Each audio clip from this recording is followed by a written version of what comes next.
Hello, we're in Malta. We're going to do some French furniture. French furniture, that is one hell of a topic.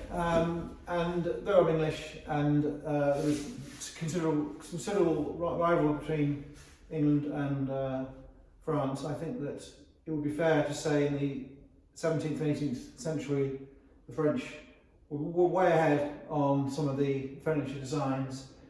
And without going down the academic road of naming the different Louis, which is tedious and not helpful, the essence really of the Baroque and the Rococo and the shapeliness is to create light and space, grandeur, wealth, pomp, enjoyment. These weren't, the designs were celebrations. They weren't earnest designs like you find in the sort of the medieval period where everything was very heavy. It's a very much a release of design and shape, and you can see the French shape as a pedigree. You can see the French shape feeding through into most countries. You'll see a lot of 18th century Maltese furniture has shaped legs. That's a French shape. You'll see in England, you have the cabriole legs, the console tables with the shaped legs. It's a French idea, and it's adopted by different countries, and then it morphs and changes and becomes a localized shape. So French furniture, I'll have a glass of red wine, cheers. Right, Napoleon, the Louis. As I say, without wishing to get hung up on the ears and the titles, I'm going to just show you a few little things just to help you have a different take on the market. I haven't got here any 18th century French furniture. That's possibly just on the cusp. This is a selection of French style furniture. I said French style furniture, which I'm going to just go through. The first thing you have to say is, in the 18th century, they didn't make commodes this size. It is a modern sized piece of furniture. Yes, they used to make bedside cupboards, but a bedside cupboard, whether it's in England or France, or a nightstand if you want to sound posh, they were designed to accommodate chamber pots and water, and they had cupboard doors, and they had ceramic liners, and they had marble liners and a slightly different shape. But these here are twin purpose pieces of furniture. They're either for the bedroom, as bedsides, or they're little houses to go in between a couple of windows, to go at the end of a settee. So you have to think of the size, not only the design. These are not an old shape. Sorry, not an old size. They're an old shape, not an old size. Right, that's the first thing. The second thing is plywood. If you look at these pieces of furniture, you will see plywood. Now, actually, on this occasion, that one hasn't got it.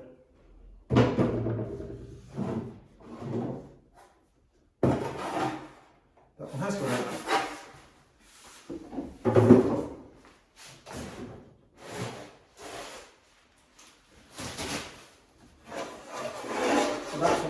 What I'm doing is I'm looking at the bottom of this part of the drawer, and you're looking at this cut edge.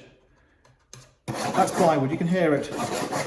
And that means that they're going to be, in probability, 20th century. Now, we've talked about materials briefly. You have to look at origin. Because they're French shapes, doesn't mean that they are made in France. In fact, the only ones here I think that are made in France are those. I'm going to go through these to give you some reasons why, because it's no good for me saying, oh, that's made in Italy, oh, that's made in Turkey, without telling you why. It's just futile and unhelpful. The first thing I want to say about this particular one is, apart from the fact it's a bogus size, is to the English temperament, that is a very ugly piece of furniture.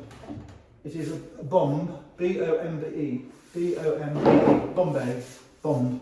You have the bellied front, bellied this way, it's bellied that way. It's also serpentine, it's also bow front. cabriole legs, hip sides, shaped corners, bellied sides. This sort of shape is not a shape that the English like or understand. For me, to try and explain it to myself, I consider this an urban piece of furniture. Now, obviously urban means not provincial, and that I think is the essence of it. What we have here is something made in 1950 or 60 in Turkey or Egypt or Morocco, or very possibly southern Italy. It's made to look like a French or Austrian commode, which would have been bigger. So this is a slimmed down version for the modern home, for a bedside table, for a small house.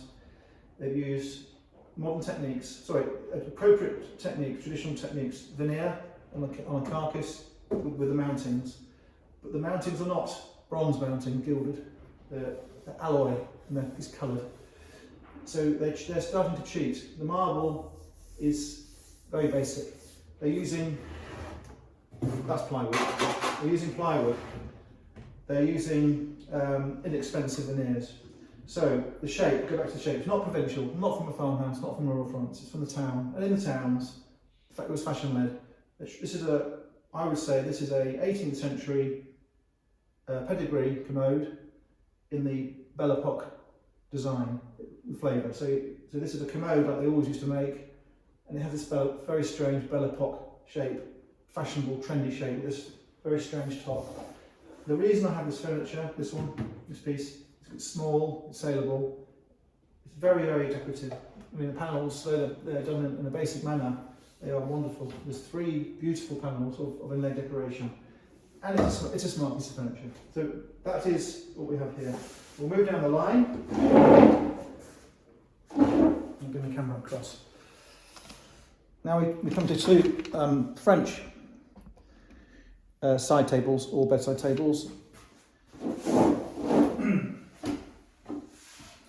On this occasion, it's very, very carefully made, and I would suggest that it's not made in Africa or North Africa, even Italy. This is French. I would say it was made in 1950 or 60. This moulded edge is made of brass. It's meant to be gilt brass normally. It's not, it's just brass. The mountings are European in essence, but the casting looks European, whereas these have lambs on. That's not a very French thing, to have a lamb on a normally mount.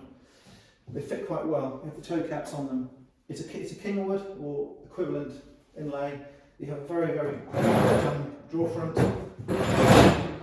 beautiful tops, and there's a pair. These can go in a bedroom. They can go in a lounge at the end of the settee. They can go either side of the fireplace. What you want if you're a furniture dealer or an antiques dealer is you want multiple options for use. They're really lovely things. You see a lot of them. You see them like this, where the top lifts off, whereas a metal liner, it's a planter, a jardiniere. Beautiful things. I like this very much as a pair. It's fantastic. We have another one down here. This one is, I think this one here is 1950-60, the same brand as the other ones. Beautiful thing, absolutely beautiful, but with lovely long legs. But when you get down to it, you start to realise what we have is a fairly commercial piece of furniture. Plywood, no lock, they haven't got to pay for a lock, they haven't got to put a keyhole in. These are cast metal, these mounts, they're just painted gold. They're not inherently gold or brassy or gilded. The top is very good on this one. That's a very good top. I like very much that marble top. The mouldings are very well done.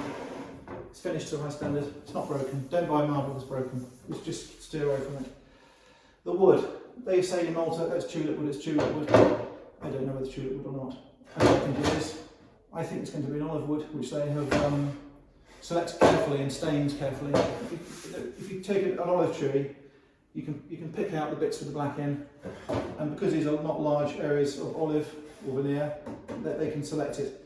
They would not have gone to the expense of importing tulip wood, in my view. I think it's going to be as I say, an olive or similar, but it's very well selected veneer nevertheless. It puts on really well. That is trying to look like kingwood, trying to look like this standing here. So these French things in Malta, The Maltese don't want to buy French antiques. They don't want to buy fake French antiques. They don't want to buy Egyptian stuff or Moroccan stuff made to look like French antiques, or stuff made in the south of Italy made to look like French antiques. But that's the collectors. But for general household furnishings, this stuff is great value. I personally adore it. Visually, I love it. I know it's not the real thing, but it's not modern reproduction. It's 20th century reproduction. It's very nice stuff, visually, very useful. And for value, it's incredibly good value, incredibly good value. There is a lot of it around. There's not such a lot in Malta. It is being brought to Malta. But just be aware that they made these in Alexandria, south end of Italy. They made them in Morocco, Greater Egypt, Turkey. There are workshops in Malta that make these as well, less than they used to be. So I hope that's been interesting. I can appreciate it's a slightly confusing, garbled message, but one last item.